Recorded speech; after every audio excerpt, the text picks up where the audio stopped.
We are very honored to be joined here by Lawrence Grandpre, who's the Director of Research at Leaders for a Beautiful Struggle, a grassroots think tank in Baltimore. Lawrence, thanks so much for being with us, man. Thank you for having me. Well, I want to start here because, of course, you've seen it, and Baltimore is sort of like the punching bag for the national media of community violence, and it's always presented as this sort of mindless, people rampaging around sort of issue. I mean, so just give us, some of the analysis you all have about what is really behind community violence and why, when we see incidents like this, like why they're really happening. That's a really good question. I think sometimes people adopt the early 90s gang narrative, which assumes a sort of hierarchical top down competing over territory. That's not really what's happening here. A lot of different things are happening, but at core, obviously, you have material deprivation, you have the legacy of targeted hyper incarceration. And so these are particular neighborhoods in Baltimore that have had generations and generations of people cycle in and out of jail, oftentimes for minor offenses, get hardened while in jail, lose their opportunity to connect to the mainstream economy, and you have this perpetual relationship to not just the drug economy, but all types of the black market economy, and the police don't enforce any contracts there. So Mm. just not to be a bad guy with a gun or wanting to kill people to survive, many people in this city carry guns.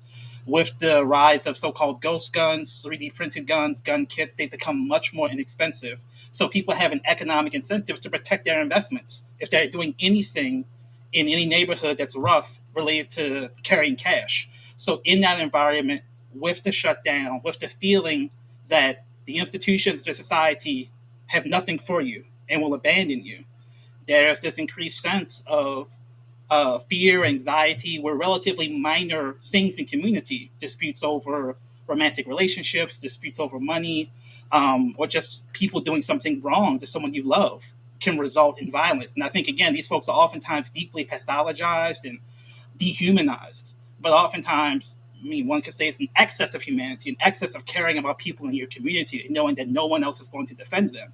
That sometimes can lead to these instances. So we don't know the specific details of this shooting, but these are the sort of systemic and cultural analyses we use to try to interpret violence in Baltimore. Yeah, that makes perfect sense. And of course, the narrative that we're seeing in the media, often going along with that is this like attempt to try to use it or invoke this sort of violence to say, "Oh, we need to increase funding for police. We need more police on the streets." So, can you talk about why that is not the way to respond to this sort of violence by increasing policing in Yeah, Baltimore? it's hard because I know we don't have a lot of time, but the studies are pretty conclusive at how inconclusive it is to simply Mm. increase funding and expect for police and expect that to decrease violence. So some cities have cut police budgets and seen a decrease in violence. Some cities have increased the police budget and seen an increase in violence. There's no correlation or causation there. Generally, what I've studied, especially young people, people believe police are stupid. So they believe no matter how many cops are around, they will not catch me. And if they catch me, they will not convict me because they cannot do police work. And they're correct. The war on drugs has taught an entire generation of cops how to not do the basic job. That even many radicals understand that if someone is a predator on community, we have no alternative right now. It might make sense to put them in jail and make a case against them. They can't do that. So they continuously talk about increasing police patrols, putting more money into the police force, hiring more people to join the FOP as the solution to everything.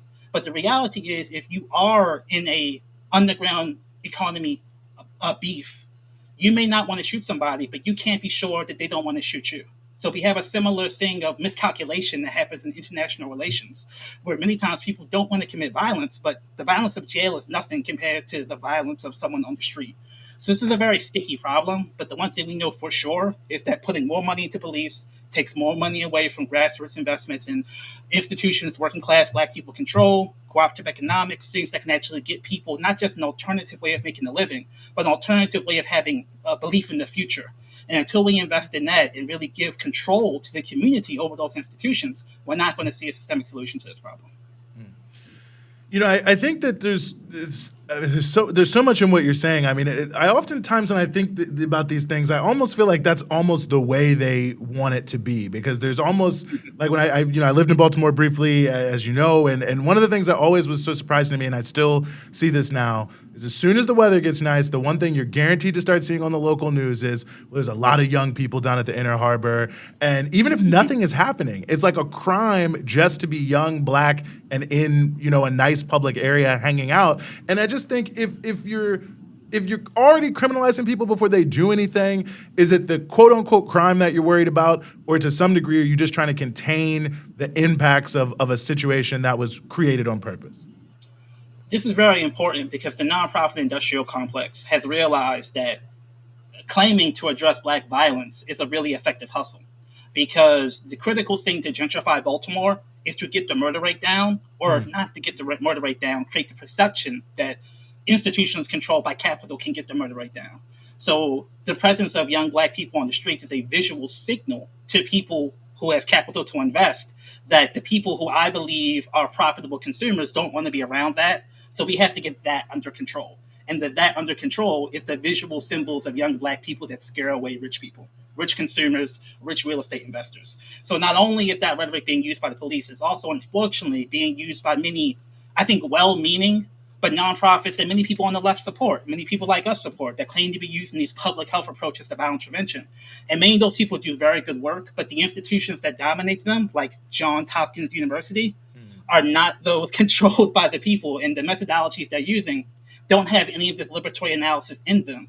They see violence as a disease, and I think too often that means that the community is diseased. The people are infected by the disease of violence.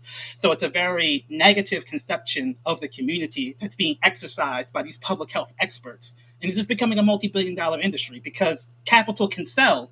I'm bringing in Harvard, I'm bringing in Hopkins. They're going to get the violence out like you cut out cancer. So unfortunately, we're kind of getting it from both sides here. And we just finished a report that we're going to release talking more about this dynamic, where the police and the nonprofit industrial complex see black death as a commodity to be sold. And it's very hard to hear grassroots bottom-up solutions to the problem when that's the case.